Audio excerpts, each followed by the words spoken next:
Welcome to Life Transformation Radio. This show is all about life transformations and our journey from where we were to why we are doing what we are doing today.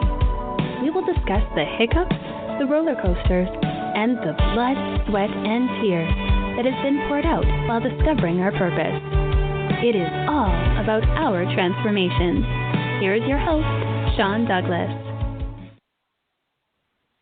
Good morning, good afternoon, and good evening. Welcome to another episode of Life Transformation Radio.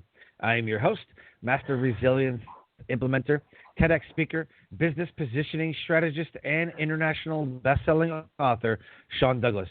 This show is currently heard in over 79 countries. So whether it's your first time joining us or you've been listening to us for some time, I want to thank you to those who are listening from around the world.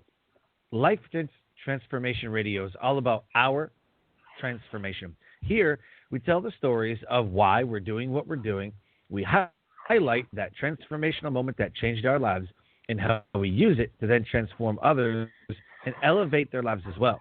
You can listen to us live right here on the Blog Talk Radio Network, Tuesday through Friday at 5:30 p.m. Eastern Time. You can join our Facebook group, Life Transformation Radio Community. Go in there, interact with the guests that come on the show and myself and other listeners, and ask any questions about the episode and continue on with the conversation there.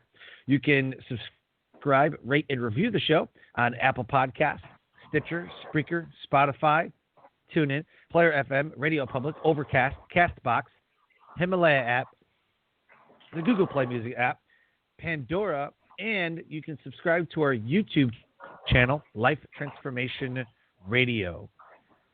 On the show, my guests are entrepreneurs, speakers, business owners, podcasters, authors, amazing human beings that are impacting the world around them. And my guest today has done exactly that.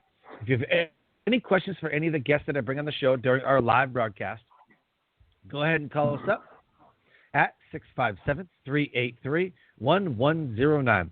Again, the number is 657-383-1109. My team is standing by to field any of your questions and calls and get you on the show.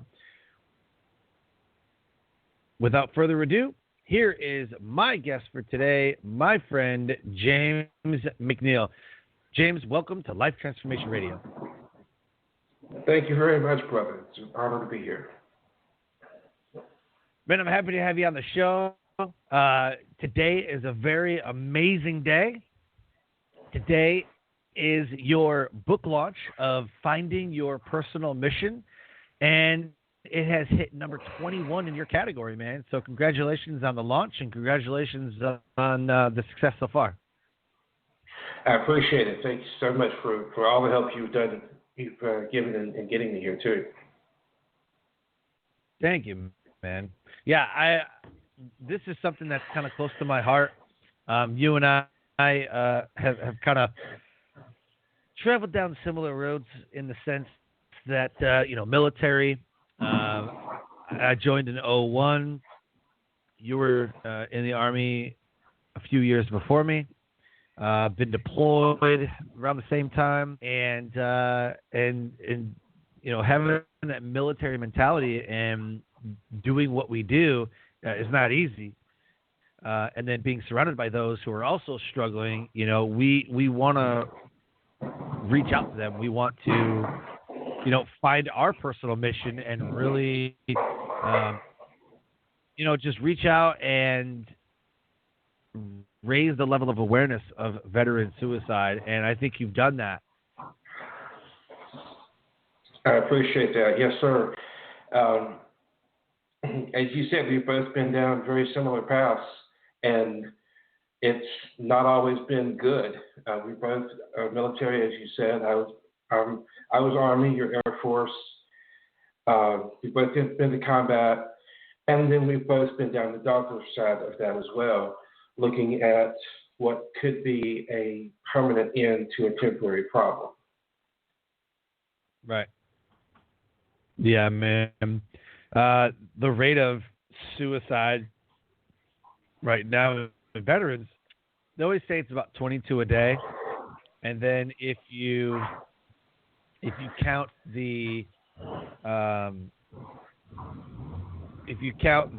first responders, it becomes like 35 people a day take their life. So yeah, it's crazy, man. So hopefully in this episode, it's going to be highlighted, right? And hopefully we can start changing that stigma, man, and getting people the help that they need. So the title of this episode is Finding Your Personal Mission with author and Army veteran James McNeil. James is a U.S. Army combat veteran, motivational keynote speaker, author of Nuggets of Gold, and his newest book, Finding Your Personal Mission. He spent 6 years in the Army and deployed during Operation Iraqi Freedom as Aviation Operations Specialist. He has been awarded the Army Commendation twice, along with other distinguished medals and honors. James is also a highly sought-after motivational keynote speaker who speaks at events on the topics of leadership and resilience, with the mantra of "Your story is not over yet." He is a recent graduate with Magna Cum Laude from the University of North Carolina, Wilmington, with a bachelor's degree in business administration. James's newest book that launched today, Finding Your Personal Mission, is a book about overcoming obstacles and eliminating suicidal thoughts. The book's foundational promise is more about growing from those moments that almost took us out. We must search within our soul for that courage to rise up and tell our stories so that others may be inspired to live. You can go to the website at jamesmcneilauthor.com. And you can get your copy of Finding Your Personal Mission at bit.ly/FYPM book. It's a little link shortener that we're using. Click on that or copy and paste that into your browser or search on Amazon. Search Amazon Finding Your Personal Mission. It'll come right up. And go ahead and get your copy today. And then his Facebook link is right there. Go ahead and send him a friend request, letting him know that you listened to his episode of Life Transformation Radio. James, with all that said, the first question that I have to ask, and I believe is the most important question you could ever ask yourself, is why? Why do you do what you do? Well, as I had alluded to earlier, I went down a path of trying to kill myself. On two separate occasions, I tried, and a third, I almost did. And that was, I still remember the day, that was in September of 2017.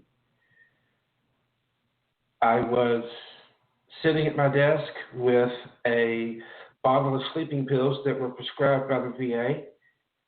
And the only thing I could think was, maybe if I just sleep long enough, all of this frustration and pain will just go away. It's not my smartest moment, as you can understand, but that's what I was thinking. Maybe if I just sleep long enough. I wasn't trying to die, just to get through the pain. On that night, I did have the courage and the strength somehow to reach out to someone. And he's the one who gave me the mantra, "Your story is not over yet." He gave me something to read, and it's a verse of scripture that goes over the concept of you have a mission. And part of that mission, or actually part of that message came to me of, there's no way I could be finished with my mission. I have more to do.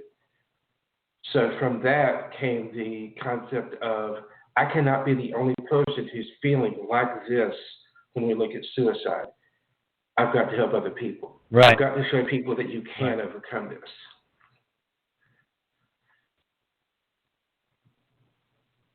And I felt the same way too. As the listeners have heard my story over the years, in 2008, I tried to end my life. So there's these moments that we go through. I'm not sure people really understand they think that it's selfish that we would do something like that, that we would ever entertain that thought. What are you going through that's like so hard, and right? So I'm right there with you. I know exactly, when you started talking about, maybe not my smartest moment, or, I definitely understand that for sure. But it's just, I guess if you're not in it, then I guess you never really understand it. Exactly. So that's what I would say to that. So why write this book? Why?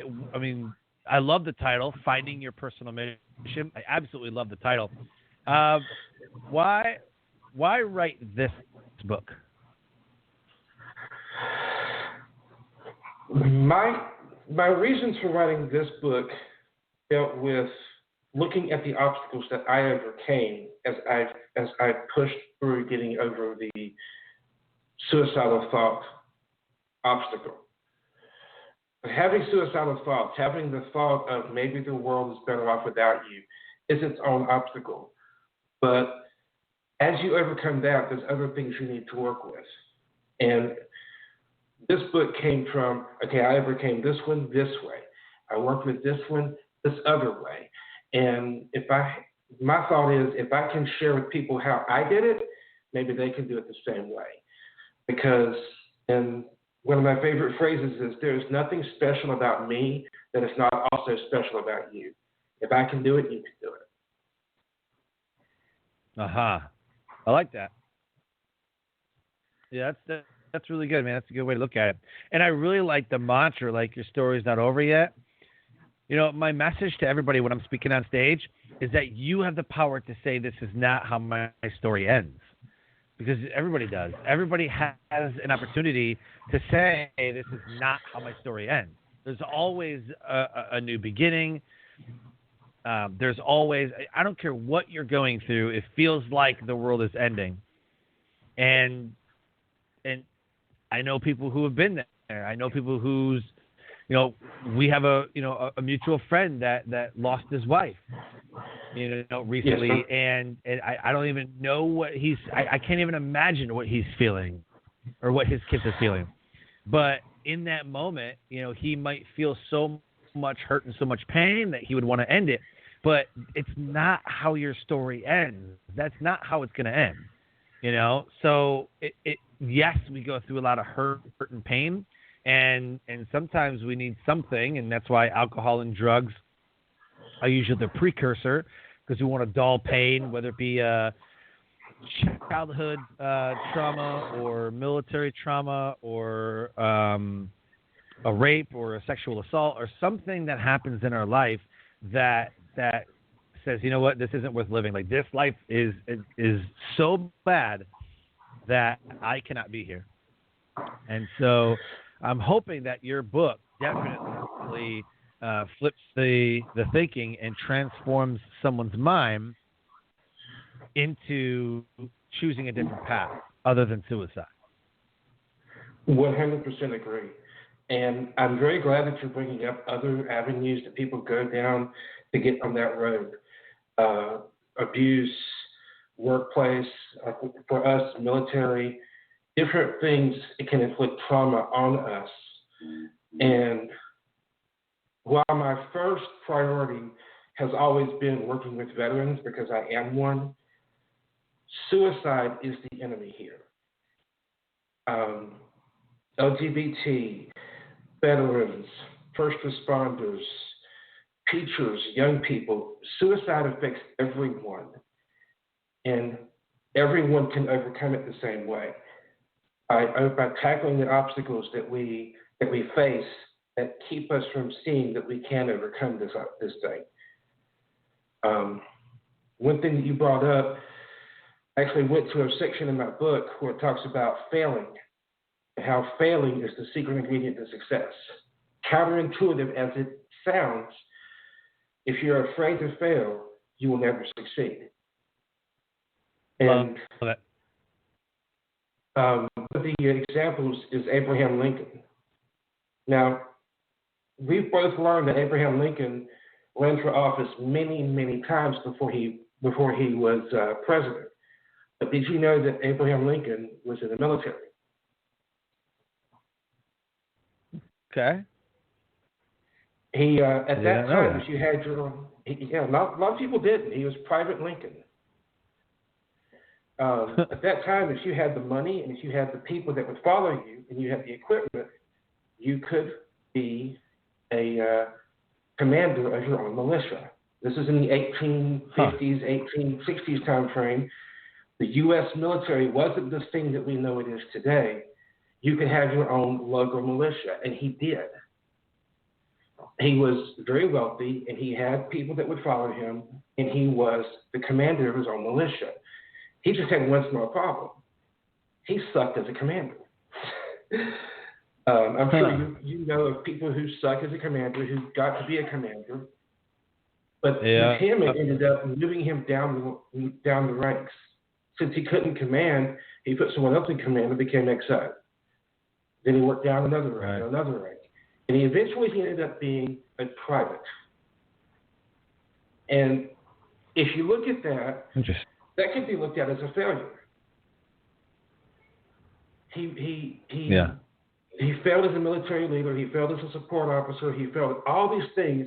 All he could do is be a private. If he had let that failure get to him and not tried one more time, we would never have had President Lincoln. Right.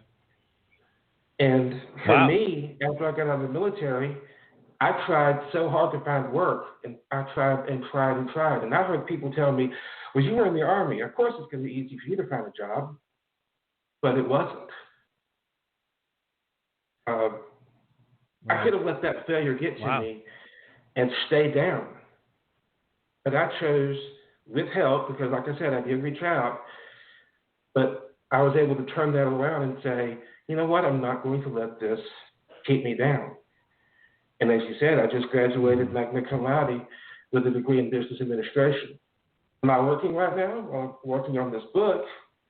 I'm gainfully employed by helping people to understand your story is not over yet.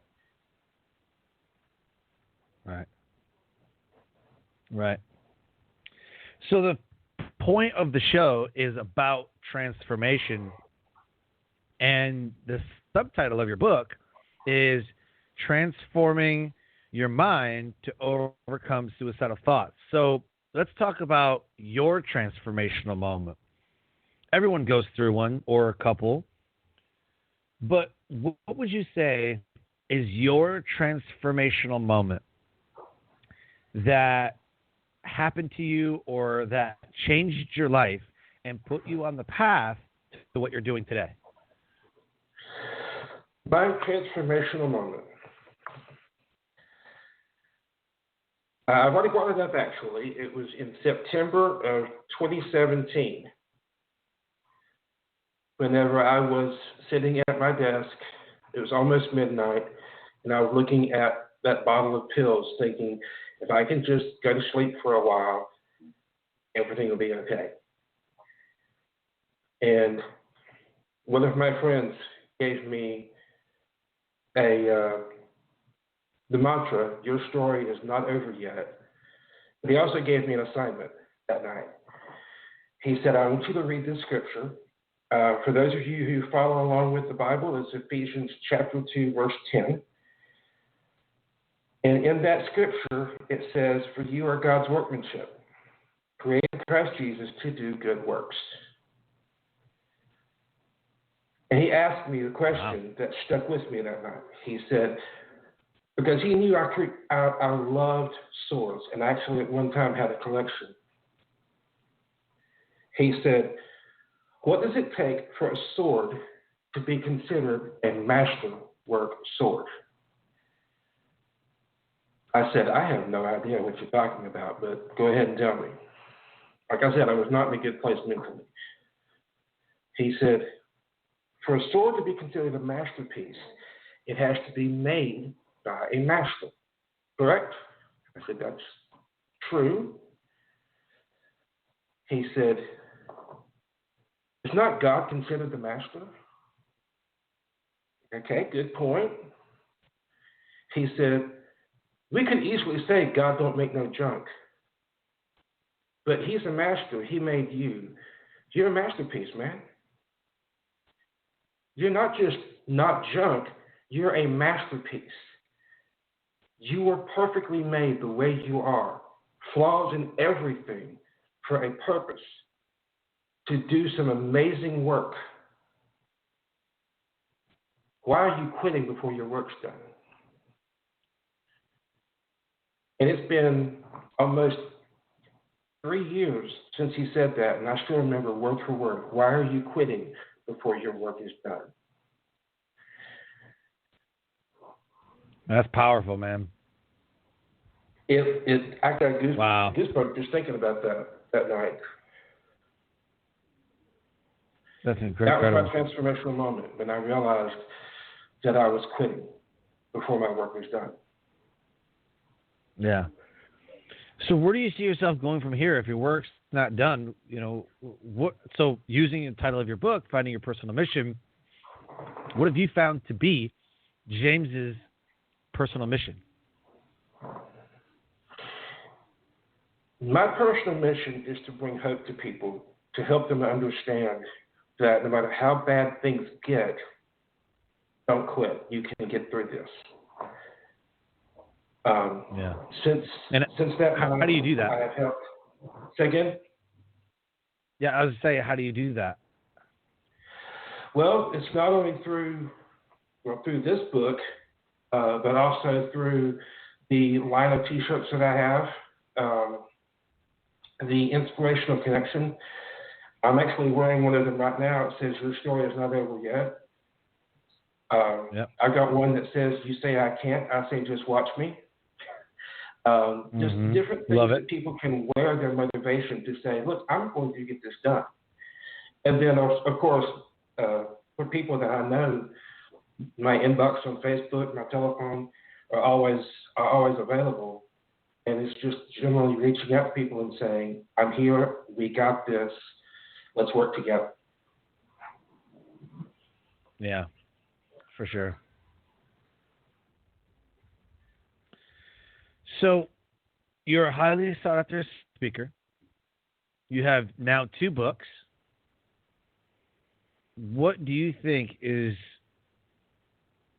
you elevating the world around you? What do you think is going to be your legacy, your trademark, if you will, on this world? How are you elevating the world around you? How am I elevating the world around me? That is a very good question. Everywhere I go... Yeah, we ask the hard questions on this show. I like it. Everywhere I go, my goal is to leave it better than I found it. Love it. That is something that actually is in my first book, Nuggets of Gold. We were in Fort Polk, Louisiana for JRTC, Joint Readiness Training Center. It is about as boring as it sounds. And when we were finished with our training, one of the first sergeants that we worked with said, we're going to go out and we're going to clean up. He said, I don't want you to just leave this the way you found it. I want you to leave this better than you found it. And of course, we were junior in this because we kept it that. We didn't want to do that. And he said, this is just one thing. This is the land. Leaving the land better than you found it. He said, I want you to understand, people are the same way. If you can't just come into someone's life and leave it the way you found it. Uplift them. Leave them better than you found them. So as far as my legacy is leaving people better than I found them. I want people to walk away from me uplifted, encouraged, and start a butterfly effect, a positive butterfly effect. Because we have enough people spreading negativity, news, media, cough, cough. We have enough people spreading negativity. We need someone spreading positivity and saying an uplifting message to say, once again, your story is not over yet. You can overcome this. And that is my goal, is to leave not only the world, but people I come in contact with better than I found them. Yep.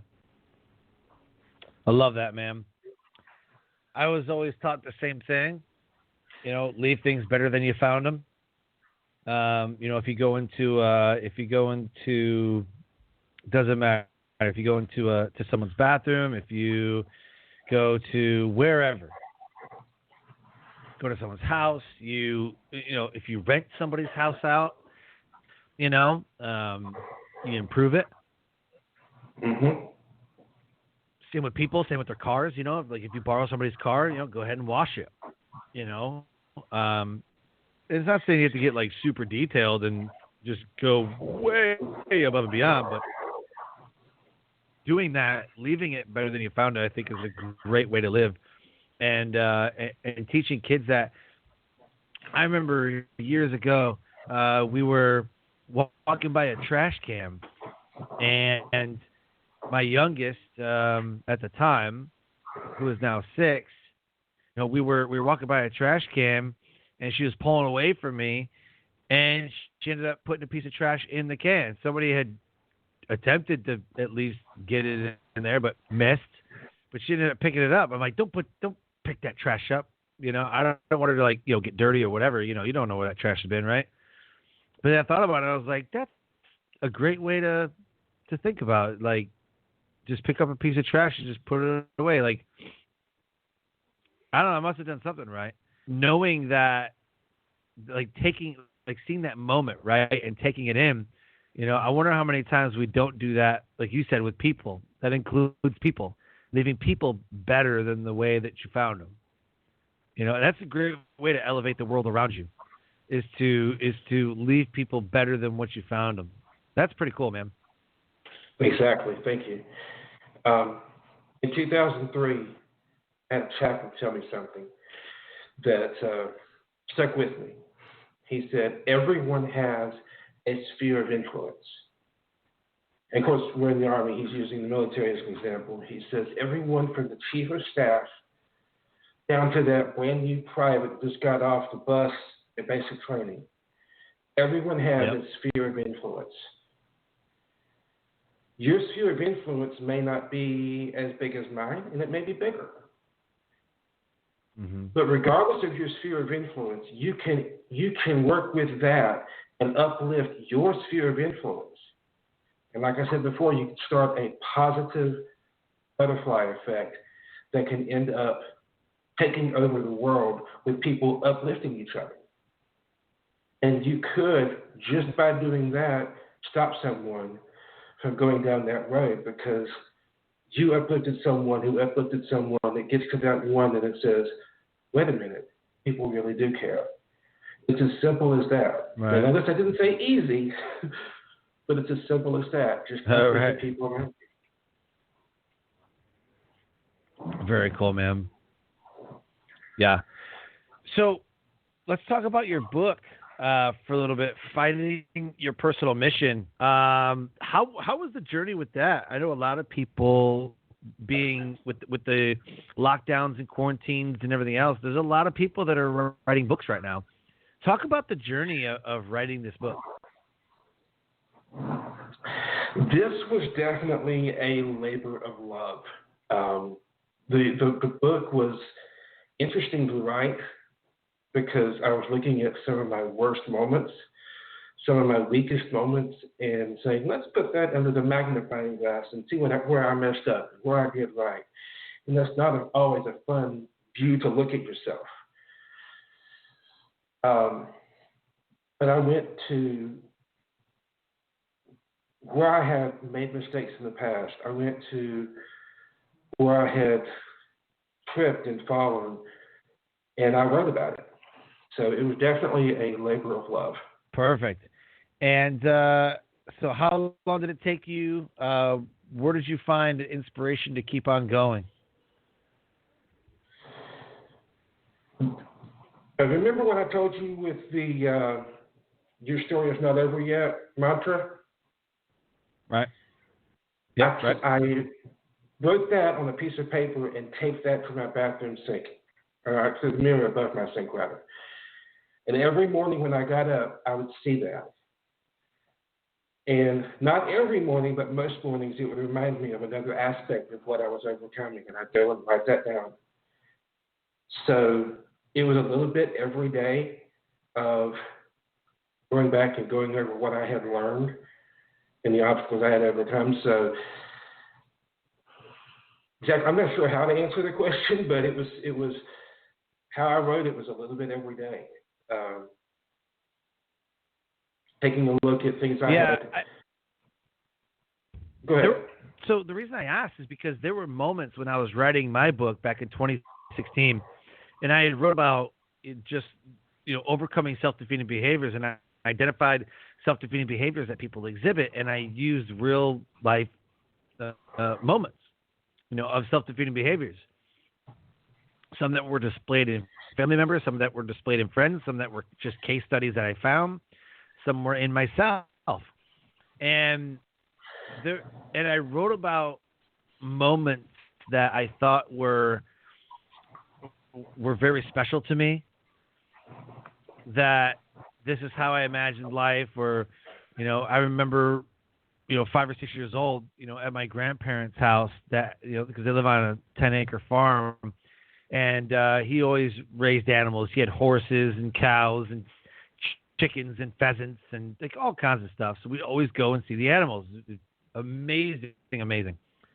And I just remember he was asking me, what do you want to be when you grow up? And I said, I want to be a farmer. And I'd always wanted to be a farmer because that's what my grandfather was. He had tractors and he would, plow a field. And I wasn't ever a farmer because as I grew up, and he always asked me, he's like, you still going to be a farmer? You still going to be a farmer? And he found whatever I wanted to do and was trying to pull it out of me and give me that boost, to do it. And I didn't do it because as I grew older, 12 years old, that I was doing searches and getting magazines and Mom will be a farmer. I was so happy. And just the cost of how expensive the machinery, the tractors, buying the land, like all that stuff, right? It was really expensive. I grew up middle class. My mom worked all kinds of crazy hours and multiple jobs just to provide for the family. We've lived in the basement of my grandparents' house twice, so we got evicted, a couple of times, we grew up broke, and just not becoming a farmer, and telling my grandfather, oh, well, it's too expensive and all these excuses, I could see that he was really, I was full of crap. You know what I mean? And he has the mantra look, if I could do it, you can do it. He's telling me all the time, look, I'm nobody special. If I could do it, you can do it. And I think about that all the time. But this is one of the things I wrote in my book. And just that, I was crying, and it was I don't know, man. Just some of the stories that got brought out, just kind of brought me to tears.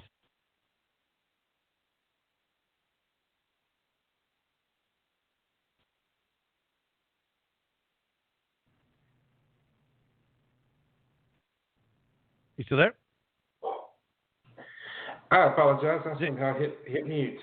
I was listening to you talk about being poor, and I'm gonna tell you, I can resonate with that. I grew up in a well-to-do family, which basically means my father will tell us, well, to do that, we need more money. Okay. And I grew up. I left to join the military at 26. Before then, I had worked in different factories and restaurants and things like that. So there's got to be more than life.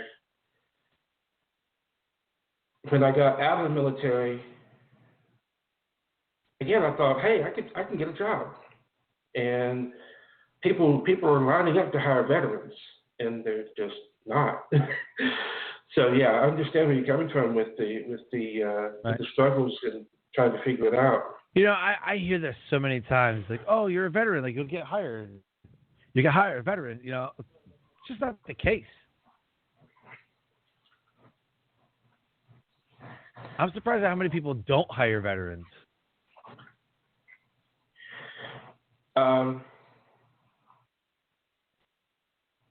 One of my friends, you might have heard of Boone Cutler. I haven't. Boone Cutler is one of the. Well, in 2014, he started a lot of work with warfighter rights and veterans' rights, and helping us to basically stand for ourselves. And he said that when he got out, he dealt with a lot of people saying, "Well, you're a veteran, so if you kill anybody, they don't care. They just want to know your stories and then go back to not hiring you." So unfortunately for me, I dealt with a lot of people that would say, "Oh, so you're a veteran. Tell me about it." So I would tell them about the stories. "Well, we'll get back with you," and then I wouldn't hear anything. So that can really bring you down. Oh yeah, for sure. Oh, definitely. There's a couple programs available, like Boots to Business. Sometimes the USO, the Small Business Administration, there'll be like job fairs, you know, and they'll call it a Boots to Business. Try to help veterans transition from military life to civilian life and like getting a job. And I don't know, man. I don't want to get a job. I don't want to. I like building businesses. I like being a speaker. I like being an entrepreneur. I love what I'm doing. But I know it's very, very hard to get a job after the military. That is tough. And some people just don't want to hire a veteran, especially a guy who's worked for 20 years, you know, in certain jobs. Yeah. So basically, yeah, I know people who have done 20 years in the military as like aircraft mechanics or whatever, and then gone and worked at Boeing, you know, or gone and worked at, you know, whatever.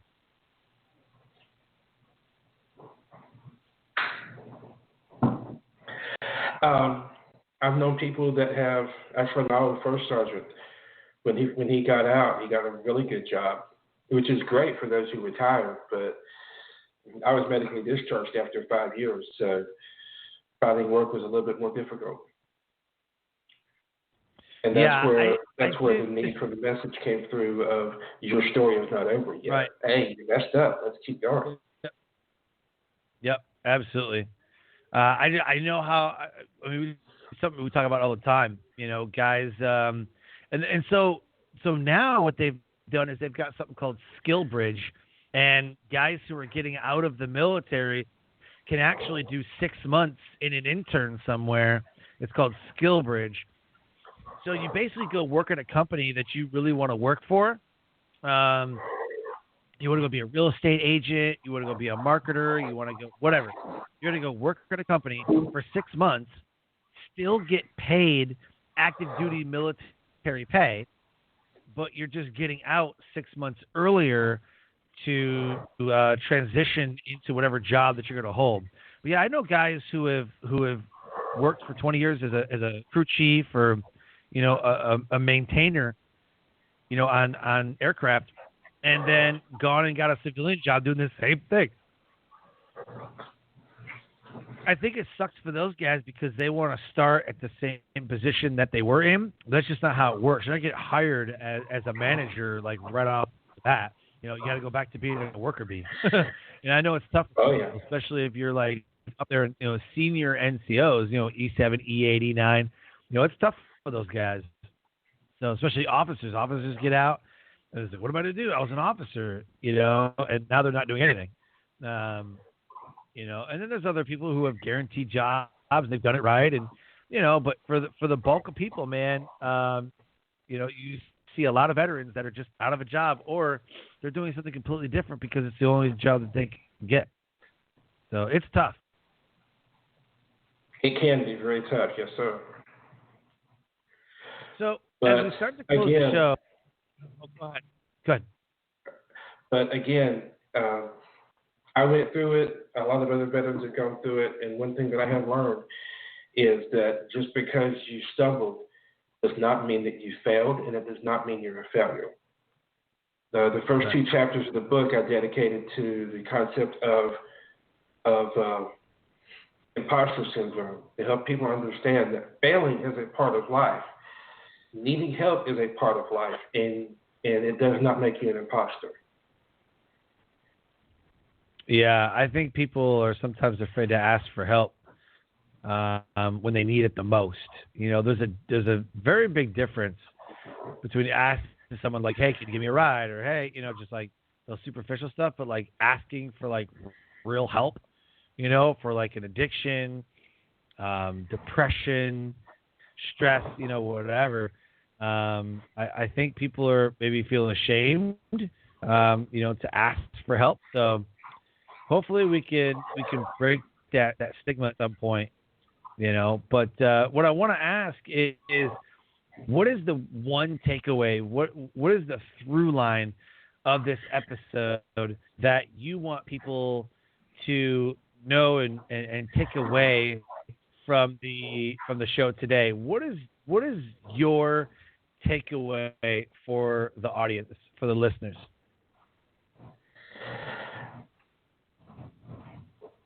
I would say the number one takeaway, I'm going to read directly from the book, Imposter Syndrome.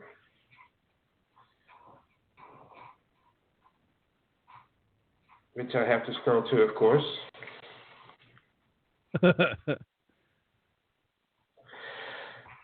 It is not a sign of strength to cover up weakness, and it is not a sign of weakness to ask for help.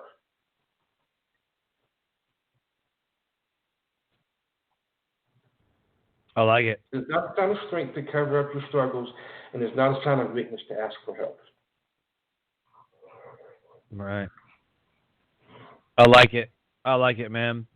Dude, I want to honor your time and just thank you so much for being a guest on the show. Absolutely incredible content and a mission that you are on of finding your personal mission. The book launched today. You can get your copy at bit.ly/FYPM book. So go ahead, click on that, or copy and paste that into your browser, or search on Amazon for Finding Your Personal Mission. So, James, thank you so much for being an amazing guest today on Life Transformation Radio. It has been a pleasure being on your show, sir. So, Life Transformation Radio listeners, an amazing guest impacting the world around him. If anything has resonated with our conversation today between James and I, please connect with them on Facebook, send him a friend request, letting him know that you listened to his episode of Life Transformation Radio.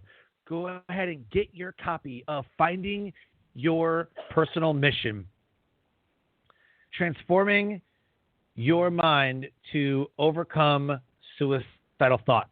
If someone is struggling, please reach out to somebody and get them the help that they need, and order your copy today. And with that, I close the show by saying, live your brand. Find opportunities every day to live out the core values that you hold deep in your heart. And I call this living your brand. So until next episode, live a great life.